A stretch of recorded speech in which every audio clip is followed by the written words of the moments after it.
За болчих юм шүү.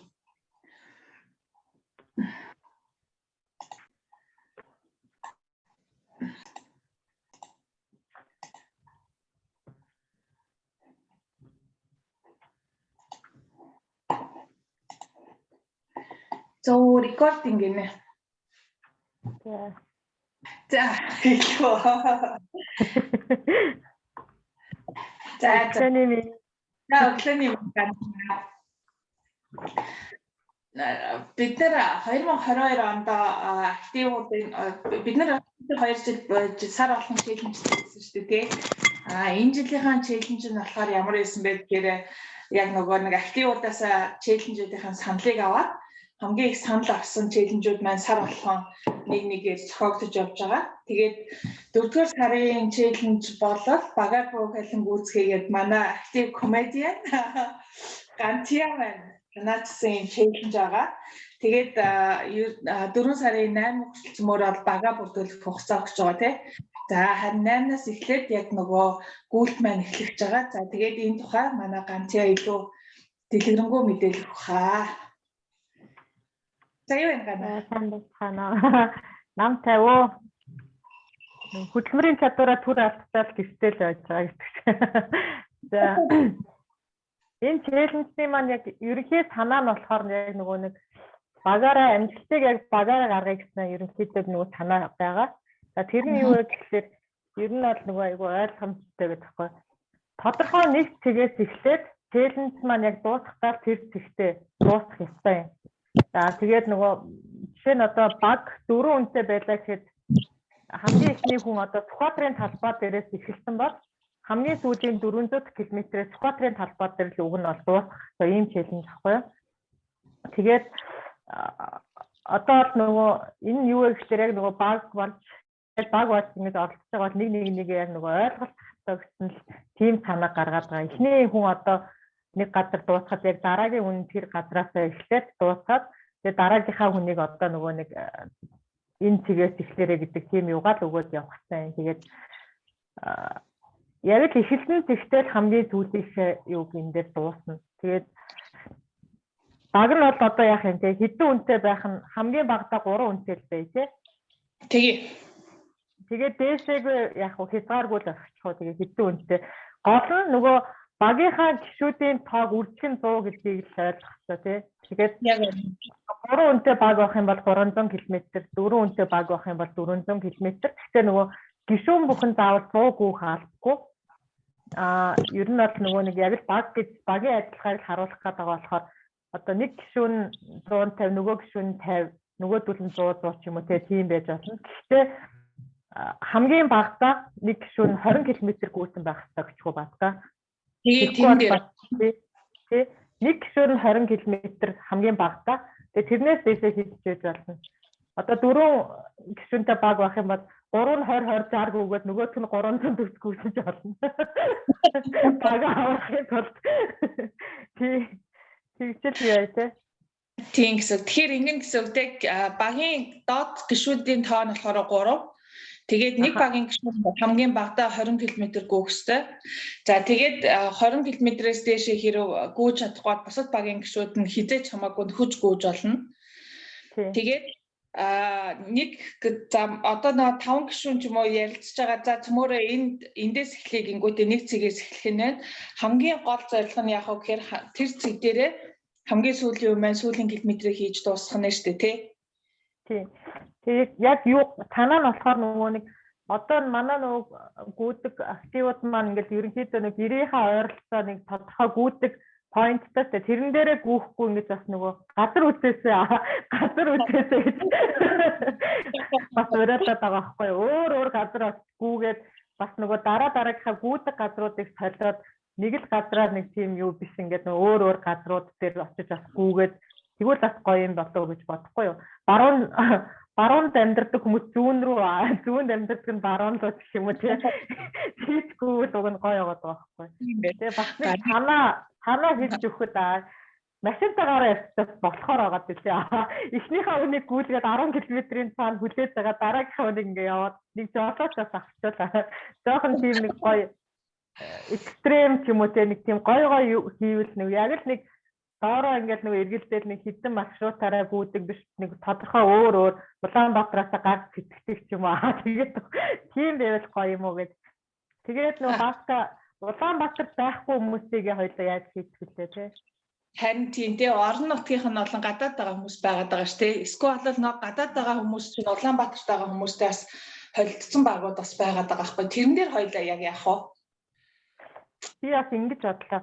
За гадаад ч юм уу хөдөө орон нутагт амьдардаг хүмүүс нэг баг хэрвээ яг дандаа Улаанбаатарт байхгүй хүмүүс хэрвээ нэг баг болсон байх юм бол яг нь өөр аймагт ч юм уу те өөр улс хотод байгаа бол за эхний хүн нь өнөөдөр гүүгээд яг дуусаад тэр хугацаанаас хоошоогоо юм уу эсвэл тэр өдрийн маргааш өдөр нь хоёр дахь хүн байгаа газраа гүүл яа гэх юм. Тэгээд багийн маань нөгөө челленжний нэр чинь багаар буухайлангүй явах юм чинь тийм явуул гэсэн үг шүү дээ тийм ээ.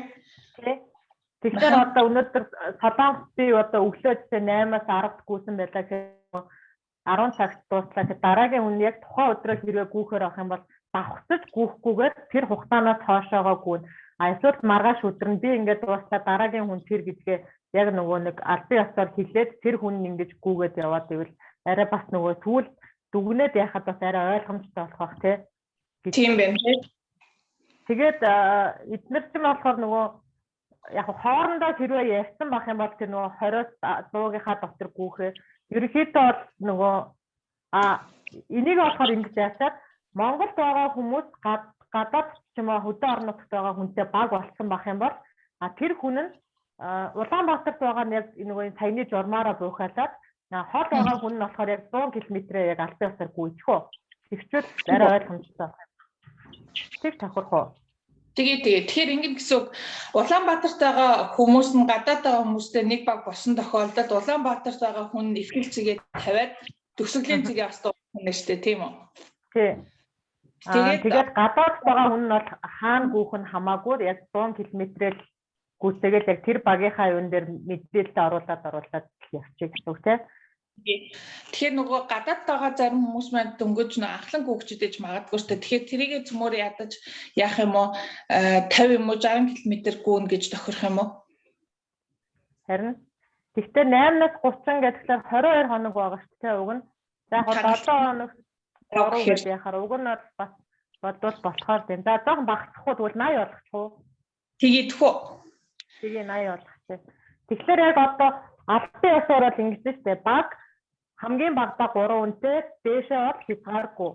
Тэгээд багийн одоо нэг 3 гишүүнтэй авах юм бол 300, 5 гишүүнтэй авах юм бол 500. Тэгтээ зөвхөн хүнийхээ тоог үржих нь 100 гэдэг юутай хамгийн бага хүн 20 км. Дээшээ тэр хэд байх нь ерөөсөө хамаагүй. Тэгээд 4 сарын 8-наас албан ёсоор эхэлнэ. Өмнөх гүйцэтгүүдийг тооцохгүй.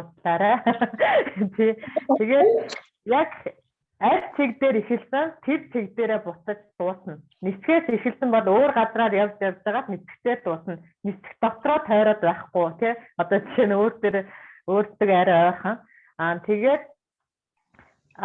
Монголд байгаа хүмүүс гадны ч юм уу хөдөө орон нутгаас гишүүнтэй байх юм бол Монголд байгаа нь яг Улаанбаатарт байгаа нь буухайлдгаараа буухайлаад гадаад байгаа нь хамгийн гадаад болон хөдөө орон нутагт байгаа нь хамгийн багадаа 80 км-ийг заавал гүйсэн байна. Гадаадын улс орнууд болон хөдөө орон нутгууд байгаа хүмүүс нэгдээд нэг баг болсон байх юм бол эхний хүнийхээ дууссан цагаас хойш дараагийн үнэн гүн. Ийм л болчихно тий. За тэгээд 4 сарын 30-нд цөмөрөө цагаа дуусгах чинь өдрөө тий. Тэгээд 4 сарын 30-ныхаа хэдэн цаг гэх вэ? Бас нэг тодорхой яачвал 24-өөр л дуусах уу тий. Бас орой гүйцэхгүйгээр дуусах тий. 4 сарын 30-нд Тэгээ ер нь бол энэ 4-р сарын багаар буухайлан гүйцэх гэсэн челленж маань ингийн хэрэг нөө бүх багууд маань яг нөгөө буухайлжгүйгээд дөрмээрээ буухайлжгүйгээд одоо 3 хүнтэй бол 300 км 4 хүнтэй бол 300 км дуусан тохиолдолд бүх багууд шилдэгээр тодорно. За тэгээд энэ сарын оноо болохоор 12 оноо авна. Хэрэг бүх нөгөө нэг оролцсон бүх хүмүүс 12 оноо авна гэсэн. За челленжэд дуусгаж чадсан хүмүүс бол нэмхэн нэг бонус оноо авч байгаа. Тэгээд зарим хүмүүсийн хувьд бол нөгөө энэ онооны системийг жоохон мэдэхгүй байх шүү гэлээ. Тэрэн дээр тайлбар хийхэд бид хэд нөгөө челленж болгон дээр оноонууд үндсэн оноо болон бонус оноо гэж өгч байгаа тий. Тэгээд энэ оноогоо цуглуулсаар агаад жилийн эцэст хамгийн өндөр оноо цуглуулсан шилдэг 3 активуудаас шилдэгүүдээр шалгаруулдаг байгаа. За тэгээ ямар ч хэлсэн оролцоод явж байхад бол бас айгүй өндөр оноо авдаг шүү гэж хэлье. За өөр юу юм гана? Ингээ болцсон те ерөнхийдөө. Тий, бас нэг юу яачих нөгөө өмнөх жилийн нэг багаараа уралдсан илүү нэг тим челленж байсан тий.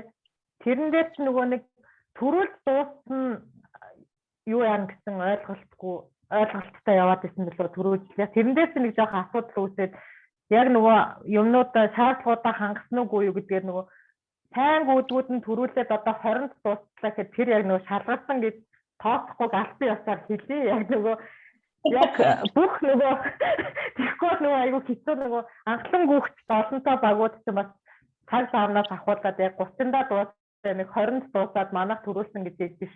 Тэгээ ер нь тэгэхээр заавал тэгж нөгөө хүчээс ингээд шавхууд ирэхгүйгээр сайхан тайван тэгээ газар оронтой танилцаад багаараа айгүй гоё тийм нэг илүү гоё байгаасай л гэж одоо нөгөө хүсээ. Тэгээд яг нөгөө бүхэл юунуудаа нөгөө болцлуудаа хангасан байвал та төрүүлж дууснараа ялагч биш болцлоо хин сайн биелүүлсэн байна гэдгээр л яг ялагчийг тодруулъя. Тэг үү? За тэгээд ингээ бас нөгөө нэг багууд бүрдүүлсэн багууд маань гоё зурган юм уу видео хэлбэрээр танилцуулгад оруулаад ер нь эхэлсэн байх шиг байлаа тий. Тэгээд бас хамгийн гоё entertainment багаас шалгаруулах уу? За тэгээ. Тэр бас пэйж болно шүү дээ. Тийм. Тэгээд албан ёсоор бас ингэнэ. Entertainment баг юм уу? Эсвэл нөгөө төрүүлсэн багийн цагныг би өөрөө даана. Баярлалаа. Тэгээд тэрийгээ би жоохон бодцоогоод юу ч хийж магадгүй бодцоогоод гэх. Цагнаа магадгүй. Тэгэхээр та нар хэцээгээрээ би хялбар хүн биш гэдгийг та нар мэдчихээ. За тэгээд цагийн шалгаруултыг ганцхан явтаар хий. Хоёлаа ямар ч хэлсэн багтгал яваад бай тээ. Аха. За тэгвэл багуудтай амжилт хүсье тий. Баярлалаа. Бүх багуудтай амжилт хүсье. Тэгээд удахгүй багууд маань танилцуулга оруулаа явах. Маргааш өглөөний 00 цагаас эхэлжээ тий. Тэгээ. За. Баярлалаа. За.